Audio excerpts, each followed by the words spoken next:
നവീൻ പട്നായിക്കിന്റെ നേതൃത്വത്തിലുള്ള BJD ഇനി India മുന്നണിയിലേക്ക്.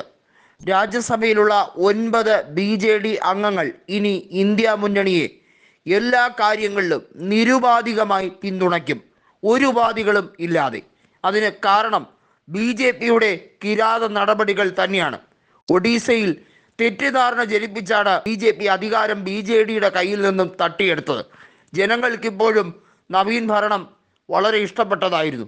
എന്നിട്ടും അവിടെ പാണ്ഡ്യൻ എന്ന വ്യക്തിയാണ് ഇനി ഭരിക്കാൻ പോകുന്നത് എന്ന രീതിയിൽ തെറ്റിദ്ധാരണ പരത്തി.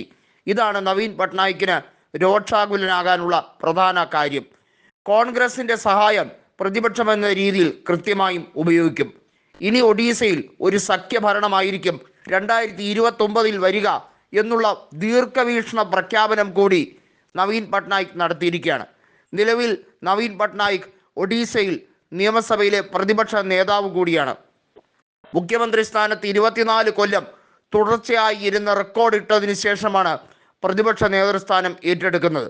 നവീൻ പട്നായിക് കൃത്യമായി പറയുന്നു, തൻ്റെ രാഷ്ട്രീയ പോരാട്ടം യാഥാർത്ഥ്യം എന്താണെന്നുള്ളത് BJP ഇനി കാണാനിരിക്കുന്നതേ ഉള്ളൂ. രാജ്യസഭയിൽ നിങ്ങൾക്കത്ര എളുപ്പത്തിൽ സുഖകരമാകാത്ത വിധത്തിലേക്ക് ഞങ്ങൾ എല്ലാ രീതിയിലും നിങ്ങളെ എതിർത്തിരിക്കും. ഇന്ത്യ മുന്നണിയുടെ ഭാഗമായി തന്നെ ഞങ്ങൾ ചേരാൻ ആഗ്രഹിക്കുന്നു. BJD ഇനി കോൺഗ്രസ് പക്ഷത്തേക്ക് ചായുന്നു. BJPയുടെ കിരാത നടപടികളെ തകർത്തെറിയുക എന്നുള്ളതാണ് ഞങ്ങളുടെ രാഷ്ട്രീയ ലക്ഷ്യം. നിങ്ങൾക്കത്ര സുഗമമായി മുന്നോട്ട് പോകാൻ അനുവദിക്കില്ല. നിങ്ങളുടെ നെറികെട്ട രാഷ്ട്രീയത്തിന് ഞങ്ങൾ മറുപടി പറഞ്ഞിരിക്കും. BJD ഒഡീസയിൽ അധികാരത്തിലേക്ക് തിരികെ വരും, കോൺഗ്രസിൻ്റെ സഹായത്തോടു കൂടി തന്നെ. കോൺഗ്രസിന് അവിടെ 14% വോട്ട് ഷെയർ ഉണ്ട്. BJDക്കാകട്ടെ അവിടെ 40% വോട്ട് ഷെയർ. BJPയും BJDയും തമ്മിലുള്ള വോട്ട് ഷെയർ കേവലം 1%-ൻ്റേത് മാത്രമാണ്. കോൺഗ്രസും BJDയും ചേർന്നുള്ള സഖ്യമായിരിക്കും ഒഡീസയിൽ കൃത്യമായി വരിക.